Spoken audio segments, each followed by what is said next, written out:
In the midst of World War I, there arose a need for innovation. Trench warfare demanded new approaches, and it was in 1915 that the British began developing the concept of tracked armored vehicles. These machines appeared on the battlefields for a reason. Realizing that the old methods of warfare were outdated, engineers and the military began searching for ways to overcome the trench lines. Take a look at the first tanks, the Mark I.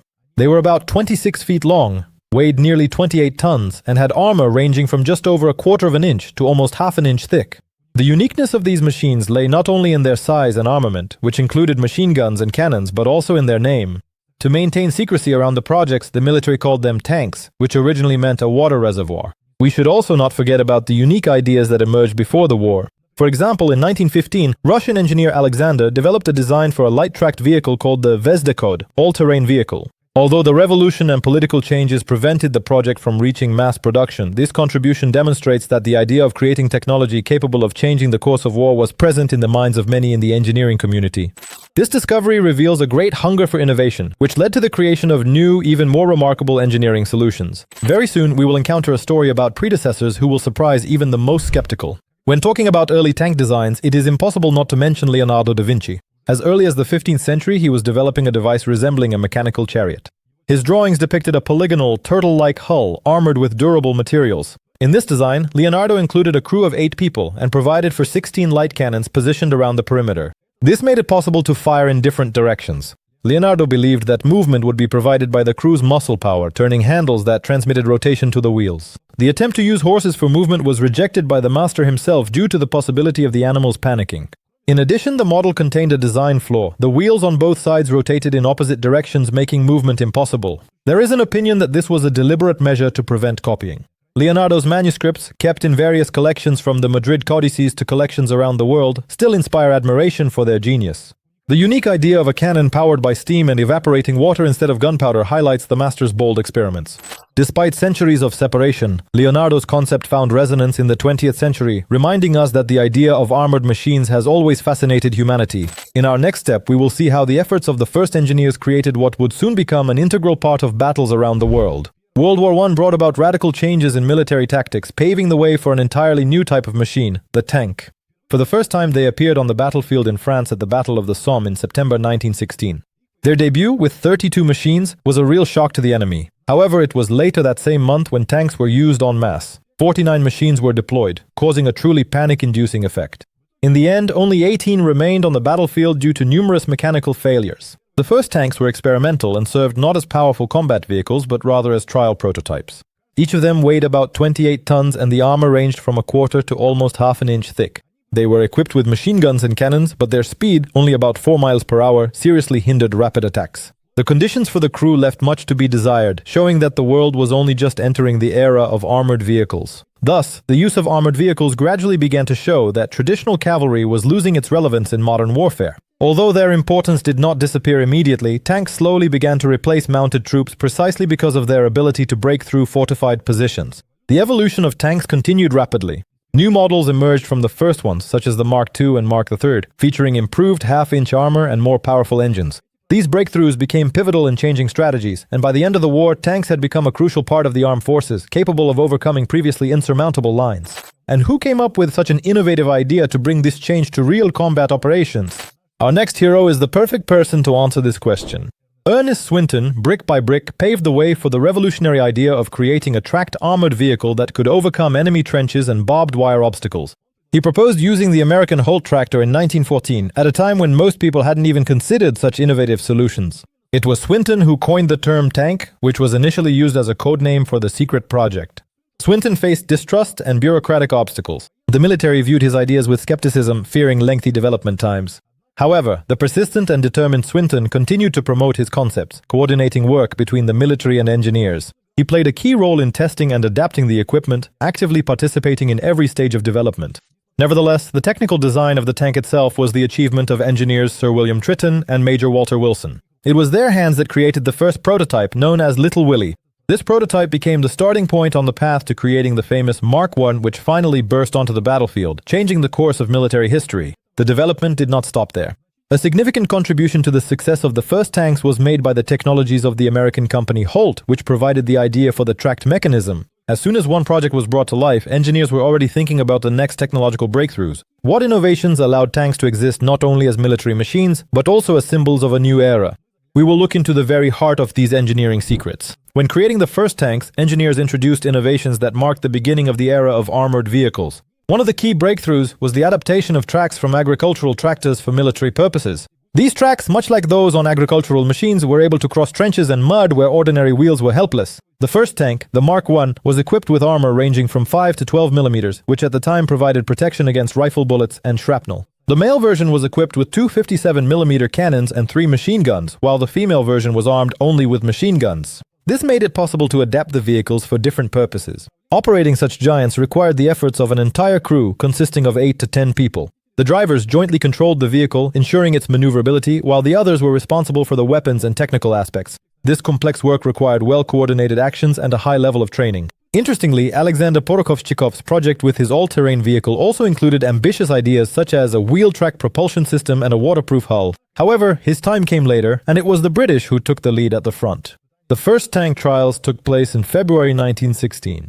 The tank successfully demonstrated its ability to overcome difficult obstacles, which earned it the approval of the command and the green light for mass production. This stage was not just a test, but a confirmation of the effectiveness of a new weapon that was set to change the course of wars forever. Soon, the time came for serious trials on the battlefield, which would leave an indelible mark on history. The large-scale tests were conducted in the British area of Hatfield, a place that, during World War I, became the site of fierce trials for heavy weaponry. In 1916, tests began on the Mark I model, and later modifications continued to be tested there until the end of the war, and even after it.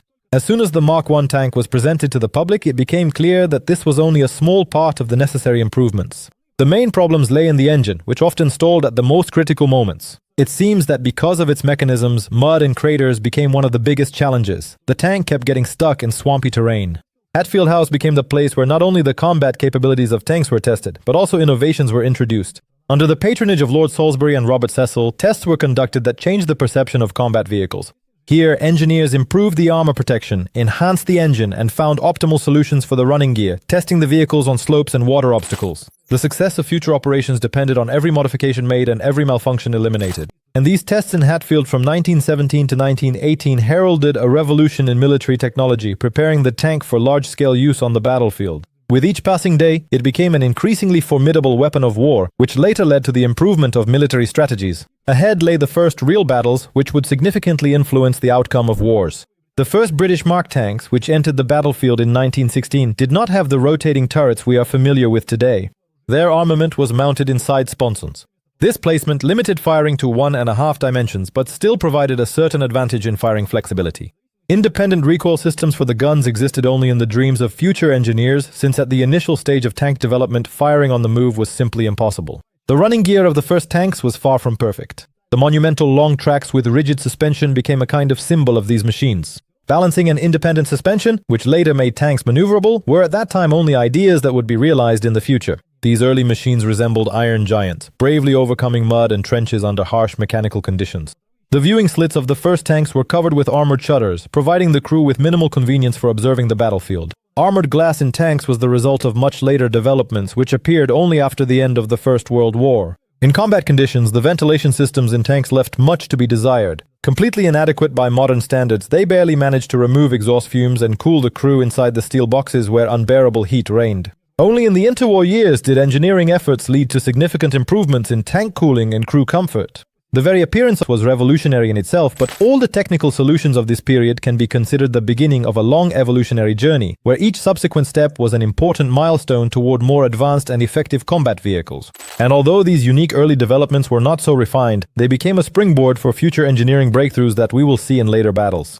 Soon these steel giants would enter real battlefields, proving their role in changing the course of warfare. The first British tanks amazed everyone with their unexpected power. Although their top speed barely reached 3 to 6 kilometers per hour, they made up for it with the ability to overcome difficult obstacles. Thanks to their caterpillar tracks, the tanks confidently crossed trenches up to 1.5 meters wide and climbed over obstacles about 0.6 of a meter high. These males and females, equipped with cannons and machine guns respectively, had crews of up to 8 people. The coordinated work of the crew allowed the tanks to move through difficult terrain filled with trenches and barbed wire, a task impossible for infantry and cavalry. But despite their advantages, the nearly 28-ton weight put these vehicles in the category of slow movers, hardly capable of a rapid dash. The conditions inside the tank left much to be desired. Rapidly accumulating heat, noise, and vibrations created unbearable conditions for the crew on the battlefield. Frequent mechanical breakdowns made the vehicle an easy target for artillery, prompting the military to seek new engineering solutions. The name tank originated as a ruse to disguise the project. The code name for a water reservoir concealed the project's true purpose from the enemy. However, this term remained, becoming synonymous with revolutionary changes in military tactics. Despite all the difficulties, tanks were already beginning to shape the future of warfare, ushering in a new era in military history. Soon, their participation on the battlefield would demonstrate just how resilient and effective these steel giants could be in real combat conditions. The first combat operation on September 15, 1916, was marked by the first use of tanks in battle on the Somme front near the village of Flers. This promising experiment involving 49 vehicles marked the beginning of a new military era. However, it quickly became clear just how unpredictable these first steps could be. Only 18 tanks reached the combat positions due to malfunctions and difficult terrain. The main objective was to support the infantry's advance, and these technological innovations broke through the front, spreading panic among the German ranks. With their massive size and imposing appearance, the tanks had a tremendous psychological impact on the enemy, instilling fear and confusion. Nevertheless, as it turned out, the tanks were far from perfect. Many became stuck in trenches and mud, breaking down rather quickly. Although the first use of tanks at Flers demonstrated tactical success, the entire Somme offensive was marked by enormous losses and difficulties. The fighting dragged on, showing that technology brought with it no fewer challenges. The cold and rainy autumn caused the operation to slow down, turning the fields into mud, which further limited the capabilities of the machines. This first operation showed how high the expectations were and how harsh the conditions of those times turned out to be. Despite this, the long overdue need to update military tactics was becoming increasingly apparent. Tanks promised a lot, and the command was ready to overcome difficulties on the way to their full implementation as the main tool in future combat operations. With each passing day, they brought the Army's capabilities closer to an entirely new level. So where did these technologies lead after their first trials? The next stages will demonstrate the tangible changes that the future holds. The evolution of tank design began with the first British Mark machines, which appeared on the battlefields of the Somme in 1916. These angular giants, weighing about 28 tons and moving at a slow speed of around 4 miles per hour, had a powerful psychological impact on the enemy with their appearance. Designed to overcome trenches and barbed wire obstacles, their construction featured side sponsons for armament, since rotating turrets did not yet exist at that time. With the appearance of the Renault FT in France in 1917, tank designs began to undergo changes. This French tank was the first to feature a rotating turret, which significantly increased attack flexibility and made it easier to integrate into new tactical solutions. Although there were no significant improvements in materials and armor during World War I, such developments later paved the way for lighter and more streamlined designs, as became evident in World War II. With the advent of more powerful engines and new types of suspension, tanks gained greater speed and efficiency. The tracks of the Mark I, first used on tanks and borrowed from agricultural tractors, were noisy and unstable, but they laid the foundation for future improvements. Over time, they would be replaced by more stable systems, providing better traction and a smoother ride. Innovative solutions, such as the integration of independent suspension and streamlined shapes, came much later. But it was the experience of World War I that became the catalyst for seeking new engineering solutions, plunging the world into an era of maneuverable and motorized warfare. This was only the first step on the path to a revolution that would bring tanks into the era of fully automated systems and composite armored materials, but that would come in the 20th century. These innovations formed the foundation of the massive armies of future conflicts, transforming both technology and the tactics of warfare. With the next appearance of tanks, their role in the global rethinking of battles would begin. Tanks, having appeared on the battlefields at the very beginning of the 20th century, quickly became an important part of the armed forces and continue to remain so today. Modern tanks are equipped with indispensable technological tools such as thermal imagers and laser guidance systems, which allow them to strike targets with high precision. Satellite systems are also used, integrated into command structures to improve intelligence data. Today's models have surpassed their steel predecessors, but the important elements that made the tank a symbol of strength and innovation remain relevant. The development of armor, increased durability, and modular designs make them flexible and versatile for a wide range of combat tasks, from attack to defense. Most armies around the world consider tanks a core component of their armed forces, demonstrating that despite technological transformations, their strategic importance is higher than ever.